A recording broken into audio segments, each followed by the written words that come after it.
Is it time to start telling your kids about the winning out 8-4 Baylor Bears and year 7 of Dave Aranda?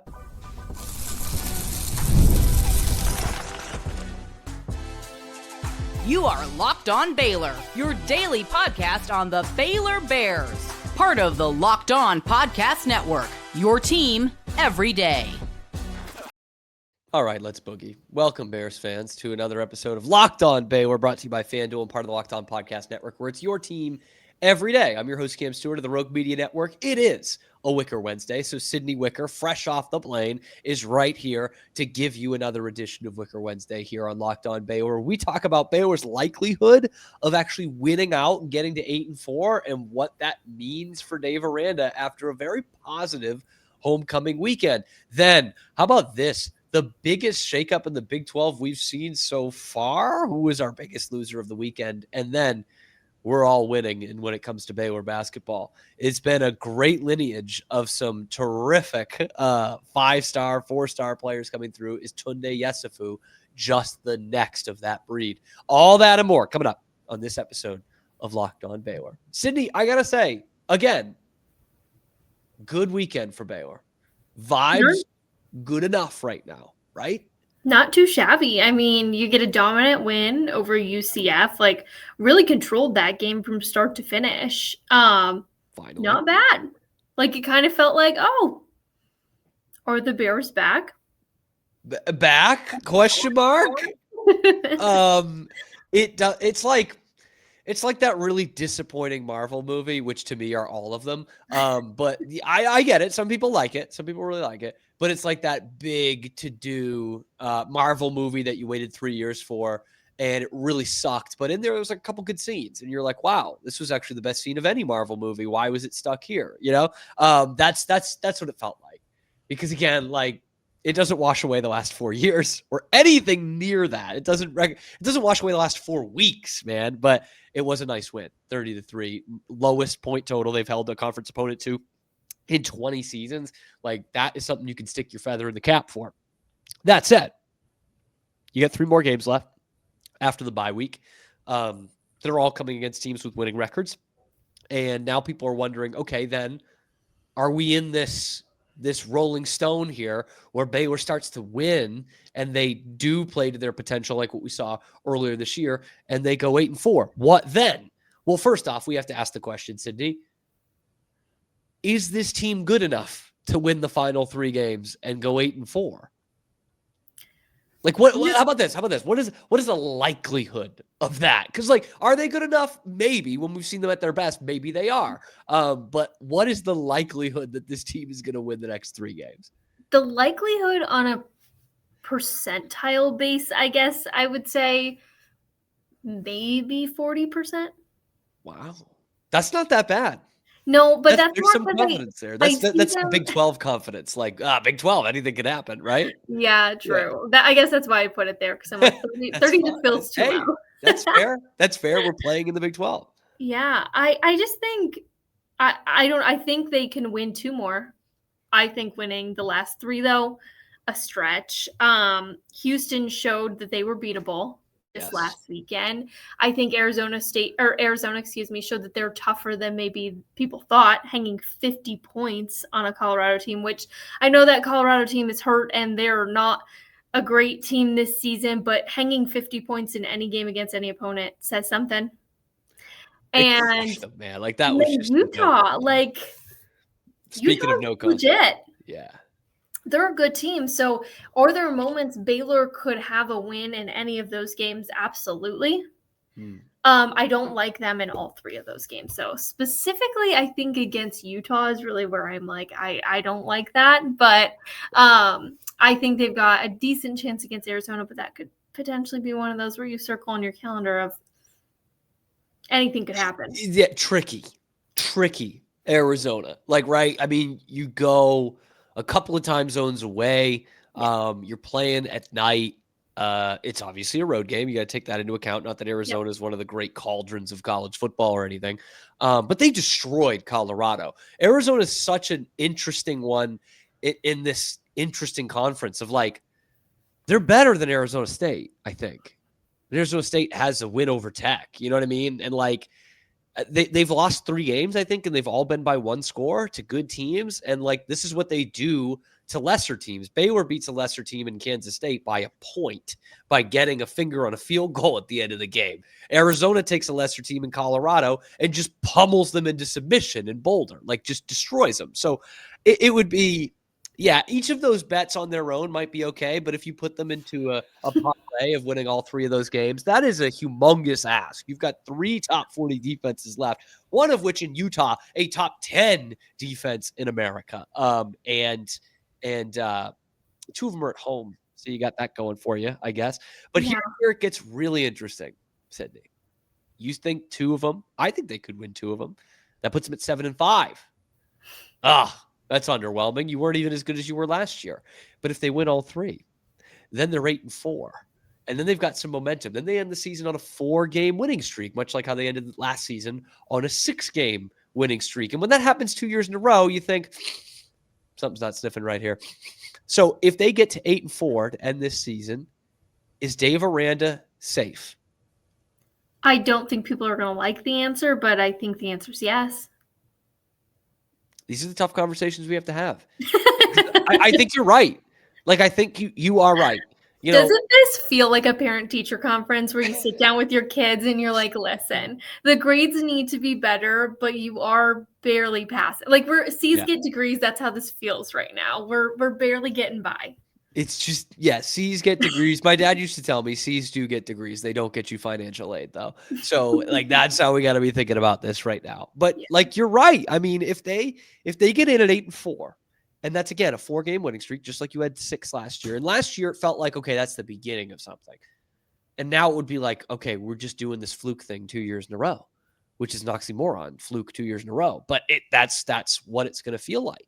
And there will be people that will say, well, the momentum looked good at the end of the season, and player X and player Y looked good, and they're going to come back, and maybe Jake Spavital doesn't get a job somewhere else, so you keep him in the building, you hire on a real defensive coordinator, you've got 2 good recruiting classes coming up, and it just feels like we're spinning wheels once again.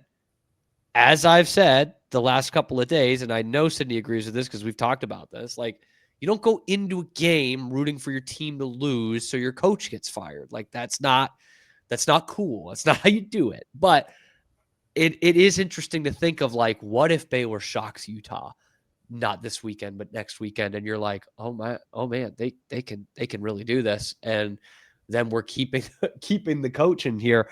Let me just ask you this then, because we've established that 8-4 keeps him at his post. Do Baylor fans get fooled by that the way you could have said we got fooled by it last year? Oh, that's tough. I don't think so. I think Baylor fans are a smart bunch. I really do. I'm not thinking they're getting fooled. Yeah, and I don't think we were fooled at the end of last season either.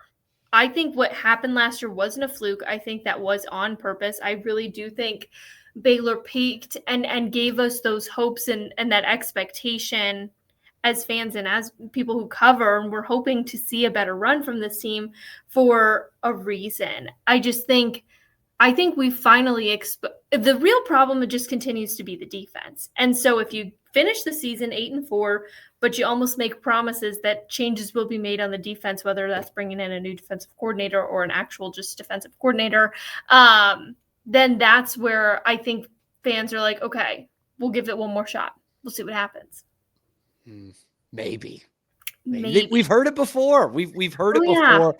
You know, Dave's fired all kinds of assistants, and again, it's almost crazy looking back on it that he kept the job after 23, but that back half of 24 that you were just talking about justified it for the time being. But I agree in that I just don't think Baylor fans are going to be fooled by something like that, you know.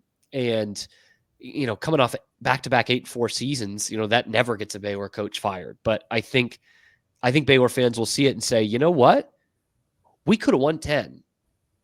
And you know, theoretically, if we had Sawyer Robertson starting in 24, like to start the season, maybe we could have won 10 then. You know, we had a lot of the same players. And I think that's probably how they would feel. And I know I talk about how I see it in the comment section on social media. You definitely see it too. Like, even after a win, Baylor fans were not like, okay, here we go, Dave Aranda again. It wasn't really like that. It was not really like that. So, but back-to-back 8-4s, if that gets you fired at Baylor, that at least sends a message, man. At least it does, and saying like, hey, we know what the record is, but it wasn't good enough with what we had on board. So, man, that'll be interesting. Can they win the last 3 games of the regular season? Let us know what you think in the comment section below. We'll tell you about winners. We'll tell you about losers. We'll tell you about the massive shakeup that came in this conference and another blowout that doesn't make Baylor look all that great. Let's talk winners and losers of the week that was in the Big 12. Let's do it next on Locked On Baylor. First, today's episode of Locked On Baylor is brought to you by FanDuel, the way I make my money on the weekends. And now that we got an NBA season in full swing, I'm just going there all throughout the week. There's no better place to get in on the action than FanDuel, the official sports betting partner of the NBA. Even if you miss the start of the game or you want to ride the hot hand, like, I don't know, VJ Edgecombe, Keontae George, any of these one-year wonders at Baylor who just dominate my Boston Celtics, well, good news. FanDuel has live bets on everything from who's going to score next to the fourth quarter comebacks. Plus, you can even combine your live bets into a same-game parlay for a shot at an even bigger payout. It keeps every game exciting, especially when your team's making that late push. Right now, FanDuel's giving new customers $300 in bonus bets when your first $5 bet wins. Let me repeat that so you know I'm not joking. FanDuel's giving new customers $300 in bonus bets when your first $5 bet wins. So head to FanDuel.com to sign up and play your game with FanDuel, the official sports betting partner of the NBA. Back here on this Wicker Wednesday, Locked On Baylor, part of the Locked On Podcast Network, where it's your team every day. And this is our favorite part of the week. It's where we get this brain trust, this collab, Sydney and I, we put our brains together and we think who are the winners and the losers from this week in the Big 12. I'm going to delay gratification here. Okay. Because we like talking about the losers more than we like talking about the winners. But I'm thinking, you know what? Positive vibes. Let's do a winner first. Can we get the first Wicker winner, please? Absolutely, because I know you've been on the edge of your seat, Cam. I've been looking forward to this. I've been looking forward to this. The winner this week for me has to be West Virginia. What a win. I feel like nobody's had West Virginia on the board. Nobody's talked about them or because they haven't really had a great season, so it's fair. But you haven't talked about them positively, for sure. Not positive. I don't think they've been a winner for us all season, actually, now that I think about it. I doubt it. Maybe against Pitt in the non-con, maybe, but I don't know. That's I mean, we're going back to week 2. Yeah. But yeah, against a ranked Houston team who's pretty good, and they just seem to single-handedly hold that lead through the whole game, really just dominate. Just impressive, I think. And like I said, nobody was really thinking West Virginia. I'm sure Houston probably went into that game of like, okay, whatever. And this was on the road for them. They were in Houston doing this. So that gets a lot of praise too. So West Virginia is my winner this week. Yeah, you say impressive. I say downright baffling. Like, this is legit. This is such a good Houston team. And actually, their defense isn't as good as it was last year. Still top 40, still pretty good. But they have a better offense than last year. We were singing the praises of Houston last week of like, man, keep sleeping on Houston. Here they are in pole position to potentially make a college football playoff. With one loss at 7-1 last week. 45 points for West Virginia at UH at 6 letters in a row stadium or whatever they call it now, with it half empty. Like, oof, man, making Baylor look great, making Baylor look like Nebraska at that stadium at UH. That made no sense. 45 points on that team. Unreal. We like West Virginia. We've made no bones about that on this show. Or we just don't dislike them. Okay? We're not a bunch of haters over here. I'm not. No. And it's a beautiful state to drive through, as I've always said. Take me home, country roads. Man. Come on. Banger. Yeah, just don't. And it's softened up that we beat them there last year because that had never happened ever, Sydney. So I think that's really where we kind of softened it up. All right, my winner for the week, unfortunately, is Baylor's next opponent, and that is the Utah Utes. I mean, and more unfortunate that they took a team that crushed Baylor the week before and did the same thing to them, put them through the wood chipper feet first at this massive event, obviously College game day down at Salt Lake, 45-14, just crushed them 10 ways to Sunday. You've said it for a couple weeks running. You said it on this show. I'll say it again. Utah's legit, man. This Utah team is legit. How about this for a stat, which I got to use a bunch over the next week and a half, so I don't want to bear down too much into it. So since the Texas Tech loss, Utah's lost one game. It was to BYU on the road by 3 points. In that time, Sydney, they are plus 140 in point differential. They are not just beating teams. They are dismembering teams of America's conference. They are crushing them. So, yeah, this Utah. In the last 2 weeks, it's plus like 77 or something crazy. Because remember, they destroyed Colorado the week before. Colorado, man.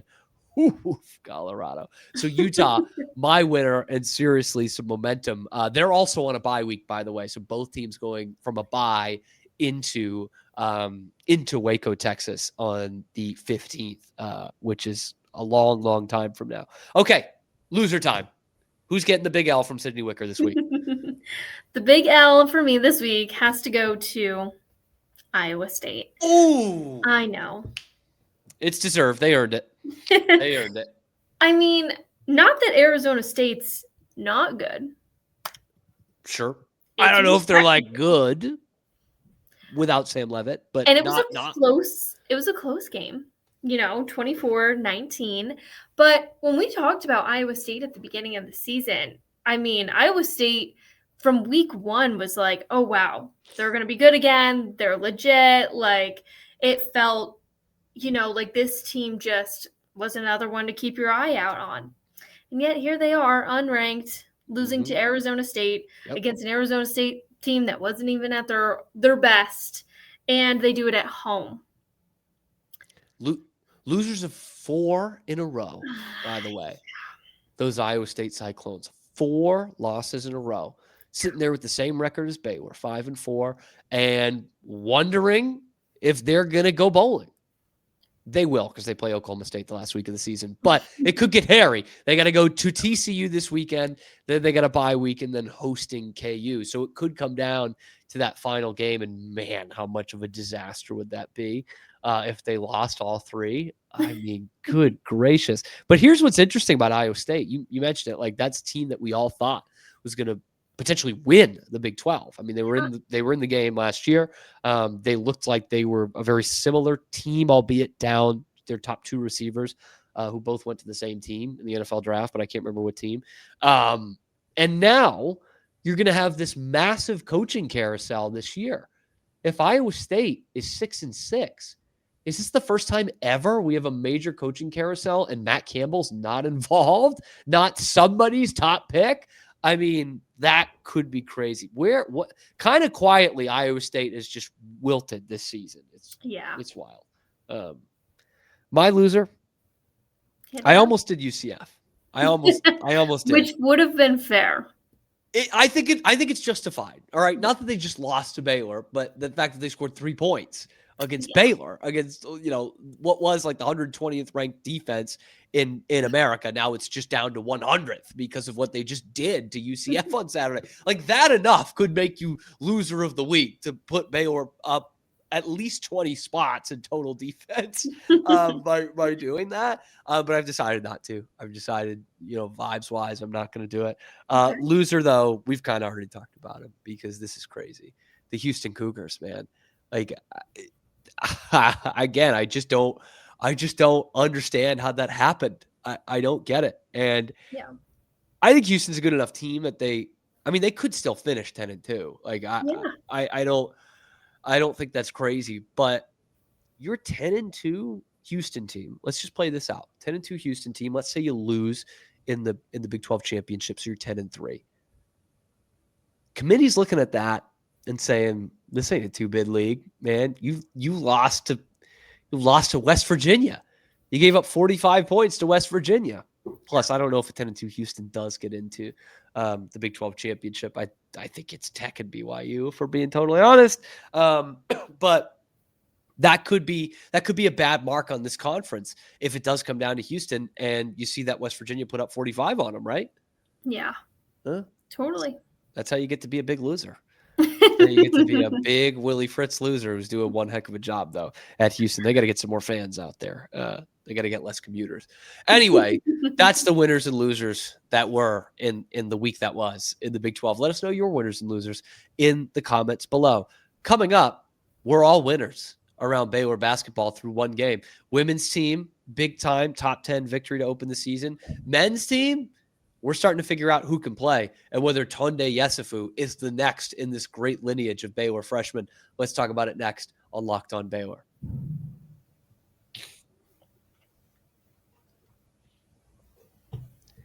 It is Sydney Wicker's favorite time of year when football and basketball are going on, and her team has to cover both.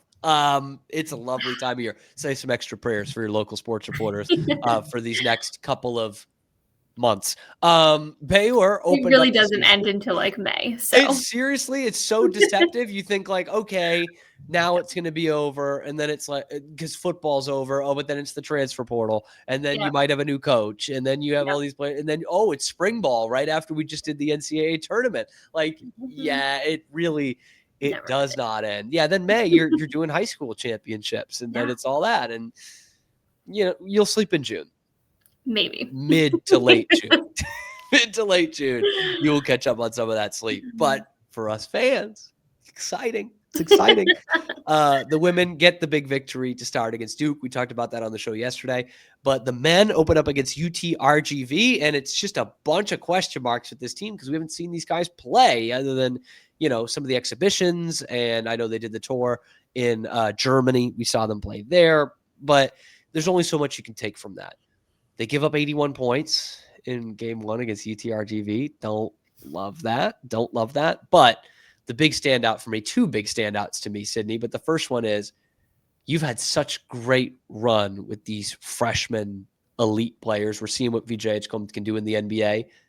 Is Tounde Yessoufou just the next in that line? I mean, it feels like it just from the beginning. His name, first of all, his yes is the answer, and he just keeps providing. I love it.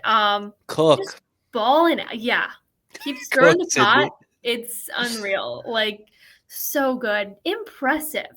Just really, I feel like with freshmen, so often you might see nerves or whatever, but with all of these Baylor freshmen, they just come in with such veteran poise, and that's what helps them be so great at the next level after they leave here. And it just feels like things are moving in that direction of him being the next great. But what a way to make a statement in front of the Baylor fans too, and to just do this to open up the season. Huge for Baylor. And we talked about VJ so much last year, and the word that always came up was explosiveness. Yeah. And I think when you look at Tunde Yesifou's profile, that's the first thing. The kid is explosive, man. I know that's not the end all be all in basketball or any sport, but man, we said it about VJ last year. We'll say it about this kid. It feels like if this were 20 years ago, he wouldn't be playing at Baylor. He'd be playing in the NBA right now. He looks like that next kind of he's ready for the NBA kind of mold. And I'll tell you who else is too. Because Tunde's a star. He's a star. He will be probably a lottery pick, barring any kind of significant injury, knock on wood. But the guy who might be the best player on this team is the only one who was actually, quote unquote, on the team last year, practicing with them. And that is Cam Carr, the Tennessee transfer who came in mid-season last year. 28 points in his Baylor debut. I believe that is a Baylor record. And you see him, the athleticism, the feel for the game. This kid is also going to be an NBA player. How did he not get enough playing time at Tennessee and fall to Baylor? That was my question after this game. Yeah, I think that's going to be something Tennessee fans are like, what were we Rick doing? Barnes thinking, man? Come on. Yeah, but I mean, what a steal for Baylor. Way to make the most of it. Cam Carr, I really enjoyed getting to know him a little bit in the preseason and talking to him and his excitement to be here, to be a part of this program. He really fits the the Baylor mold. There we go. We're too much thinking about how bad Colorado football is. It's stuck in my brain, which I'm thankful for. Yeah. The Baylor mold, and it just like it feels like he can do so many elite things in what Scott Drew can do with him, and it just seems like he's like a Twizzler. You can stretch him so many different ways, and I love that about him. I like that. Yeah. I don't like Twizzlers. I don't either. But I don't know why people do. But there's some things where you're like, I don't like it, but I understand why people do. Yeah. Twizzlers is not one of those things.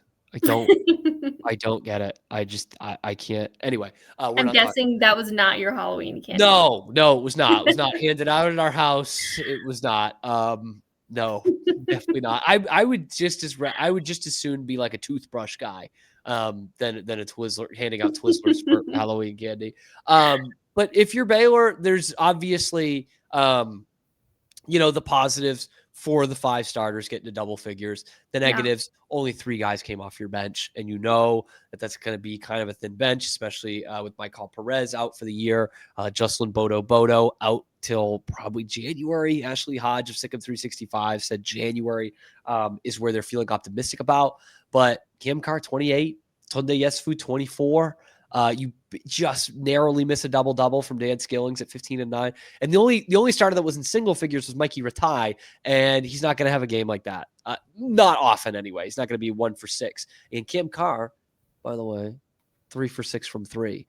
I said a couple weeks ago, if this kid can hit threes as well, you're seeing potentially a better, more athletic Jalen Bridges. And that's not to take down Jalen Bridges because he's one of my favorite Baylor players of recent memory. But that just goes to show you what this kid can be. And his dad lost a slam dunk contest to Kobe Bryant. So, okay, he can play. His dad played in the NBA. I also was so impressed by Obi and what he did. Yeah. I mean, there were so many, I just think so many guys like stood out, but I feel like Obi's been a guy who I was probably most excited to see, just watching Mountain West basketball a lot. It can be really competitive, and it's good conference. I think it's slept on a little bit just as far as how many good basketball players have come out of Mountain West and what they're able to do. And so I think he's really proven to be another one of those guys that can rise to the occasion and do something great with this Baylor basketball team. I can't believe the season's here. It honestly has snuck up on me big time. It's crazy. When we have all the coaching stuff last week, especially, like I could see it on the schedule and I'm like, oh, should I? And we just had so much football stuff. I was like, I just got to wait. I just got to wait till we're actually playing some games here. And that's what happened. By the way, I agree. Mountain West is a good conference. It was a 6-bid league last year, the year before. Yeah. But what an upset in the Mountain West last night. Boise State, who UTRGV, is playing 2 games from now. Boise State loses to Hawaii Pacific, which sounds made up because, of course, Hawaii is Pacific, right? It's a D2 program, went up to Boise and beat the Broncos. That is crazy. A Boise State team that's usually always really good and very competitive. Been a pretty good program the last few years. They were picked 3rd in the preseason Mountain West poll. So do the math here, folks. Like that's been a 5-6 bid league the last couple of years. That could be an NCAA tournament team. And what is so bass-ackwards about how we pick tournament teams is that loss to Hawaii Pacific is not going to be on their resume when they do Selection Sunday. Because it's not even a quad 4 loss, freaking quad 5 loss. They lost to a D2 team. So that is crazy how we do things in this sport. But it's going to be a very exciting Baylor team, though. If nothing else, because of the intrigue, Sydney, because we don't know enough about them. This is going to be fun. It's going to be so fun. And they'll have a really good test coming up when they take on Washington. Yeah, I like that sneaky game. Washington team, man. Everyone that I know that's in the know in college basketball is saying, don't sleep on this Washington team. That's going to be a real fun one. Sunday night basketball at the Foster Pavilion. So you don't want to miss that one. We'll, of course, have the coverage for it. Maybe we'll even talk it to Sydney about it next Wednesday, the Yeah. next Wicker Wednesday. Sydney, always appreciate your time coming on. Thanks, Cam. Appreciate your time. Oh, just time appreciation all the way around. You know whose time I really appreciate is you guys who are watching and listening and making it your first watch or listen every single weekday. Thank you so much for making this the #1 Baylor football show on YouTube. We will see you tomorrow on another episode of your favorite program, Locked On Baylor.